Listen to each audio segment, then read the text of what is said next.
Ever wonder why the smartest people are hated while fools are celebrated? Society fears truth, envies brilliance, and worships ignorance. Stay awake, hit subscribe, because the world is darker than you think.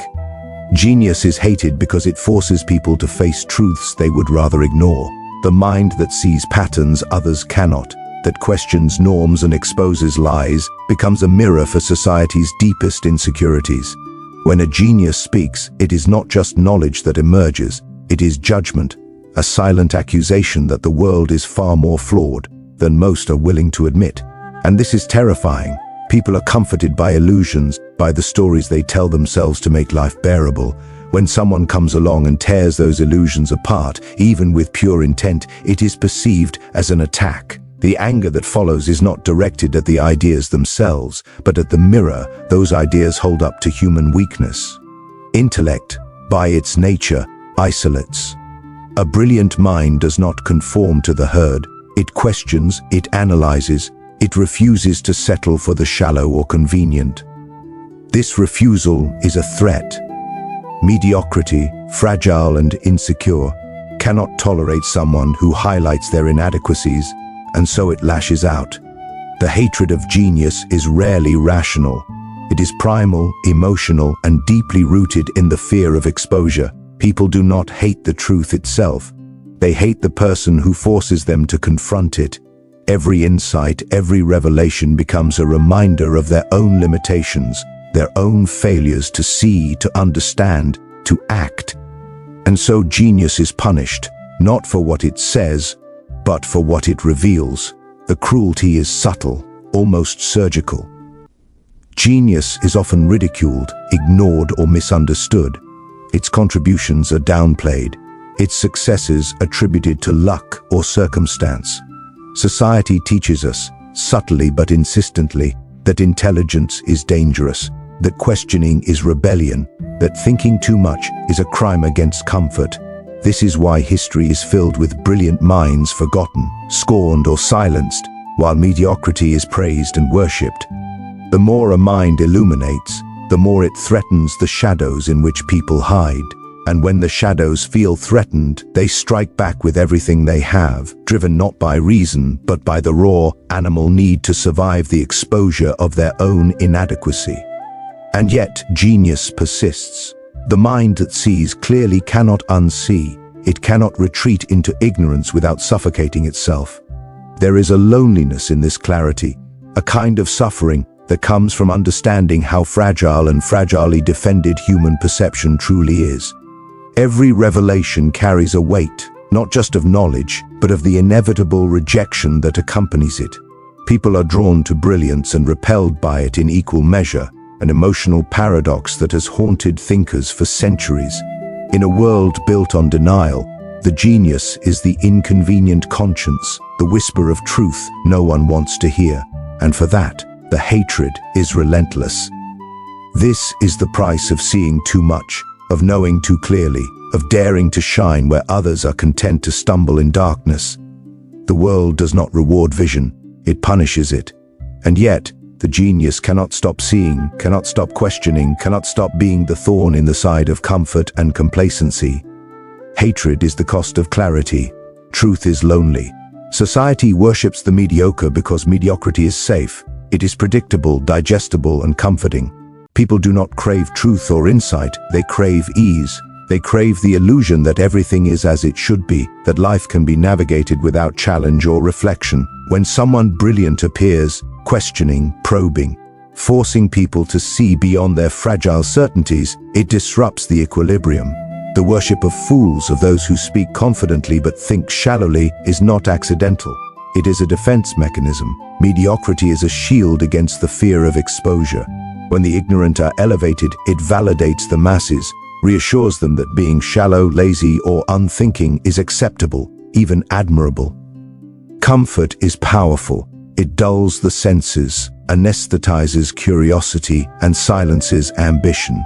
People instinctively cling to what feels easy, what confirms their biases, what requires no effort to understand.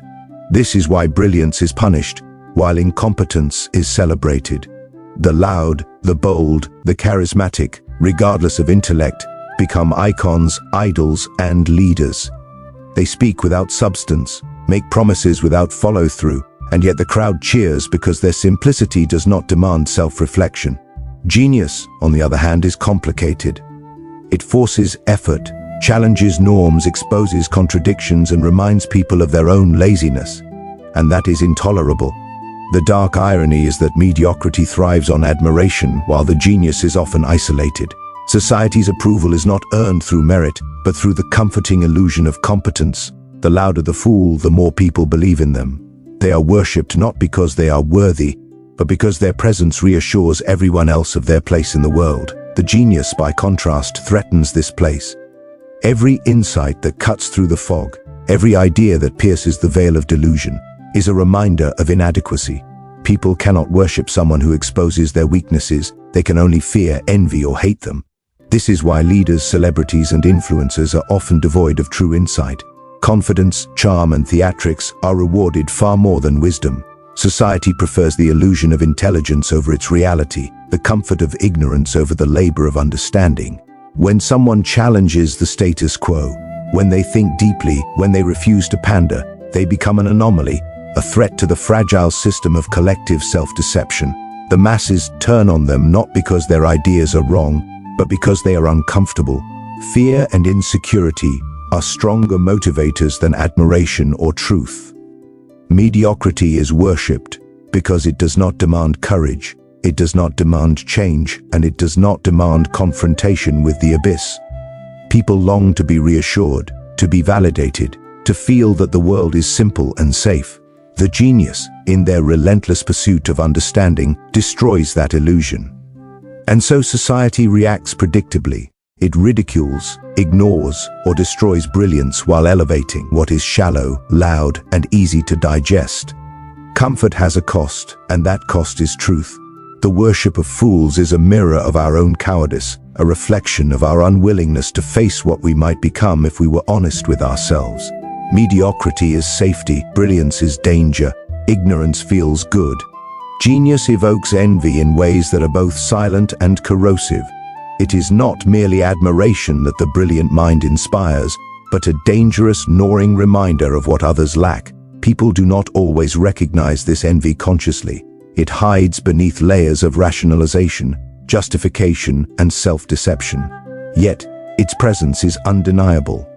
When someone shines intellectually, socially, or creatively, it illuminates the shadows of everyone around them. People instinctively compare themselves, measuring their own limitations against the effortless clarity of another. And when the truth of their inadequacy strikes, the response is rarely curiosity or learning. It is hatred, masking itself as criticism, dismissal, or even mockery. Projection is the companion of envy. People do not merely dislike what they cannot achieve, they project their own fears, failures, and insecurities onto the genius. Every word spoken by the brilliant mind becomes a mirror, reflecting the viewer's hidden shame. Every success is exaggerated as arrogance, every insight twisted into provocation. It is easier to demonize the genius than to confront the uncomfortable reality that brilliance exposes.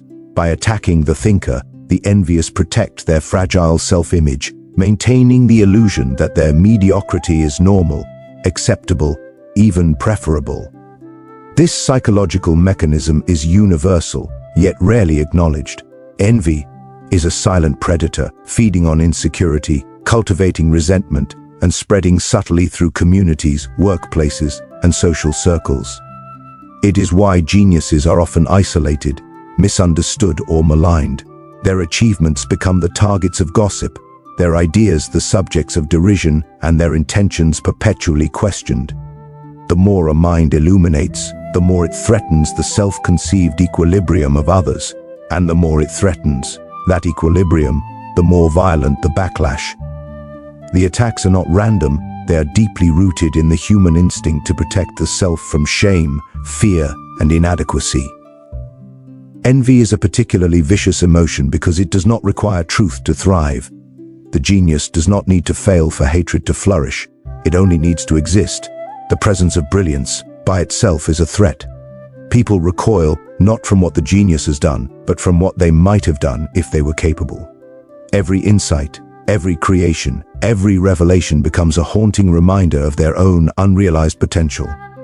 And rather than confront the pain of that recognition, the masses turn to hostility.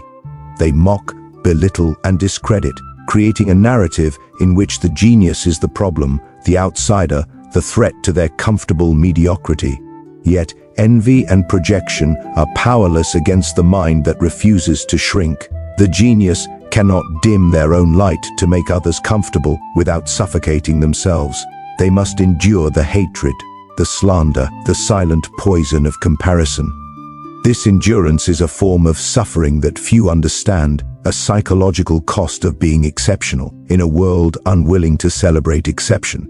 Society will never fully embrace brilliance because embracing it would force collective reflection, accountability, and discomfort. Envy is the shadow of admiration, dark, silent, and deadly. The genius does not create it, they expose it, and in exposing it, they become its target. Brilliance always breeds hatred. Society often values charisma over competence because appearance is easier to digest than truth. People are drawn to confidence, charm, and decisiveness, even when these traits mask ignorance or incompetence. A loud voice can dominate a room, a confident smile can disarm skepticism, and a bold claim can overshadow subtle insight. The world rewards performance, not depth, applause over accuracy, spectacle over substance. The genius, whose power lies in quiet observation, careful reasoning, and the weight of unseen understanding, often disappears in the shadow of the flamboyant and the loud. Competence is lonely. True intelligence is rarely performative. It does not clamor for attention, it does not seek validation, and it does not package itself in slogans or sound bites. Society, however, cannot easily measure what it does not understand. It cannot grasp subtlety, nuance, or abstract truth. Instead, it worships what is visible, tangible, and instantly gratifying. A fool with confidence, a simpleton with charisma, is elevated because the crowd can understand them, can follow their story without effort or reflection. The genius, whose value lies in depth and insight, threatens the comforting simplicity that society craves.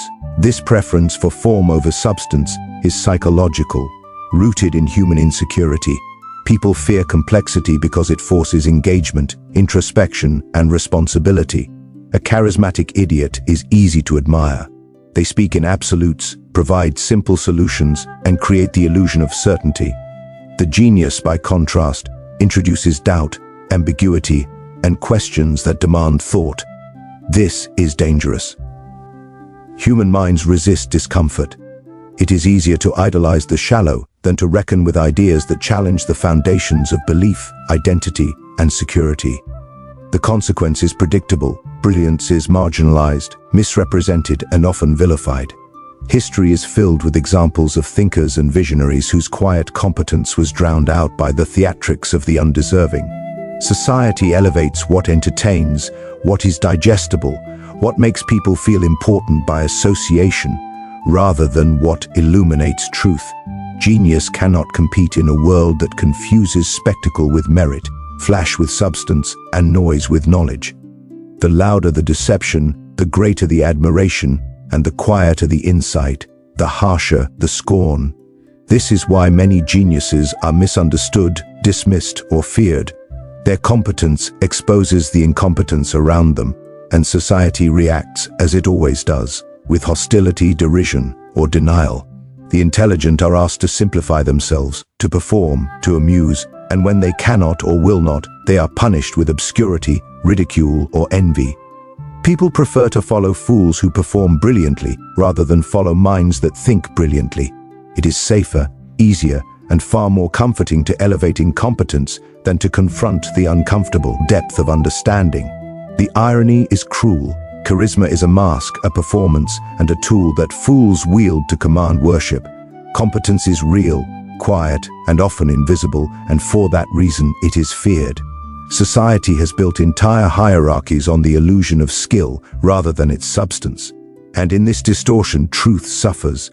The world is enthralled by the loud, the shallow, and the confident, while the wise, the observant, and the capable are pushed to the margins.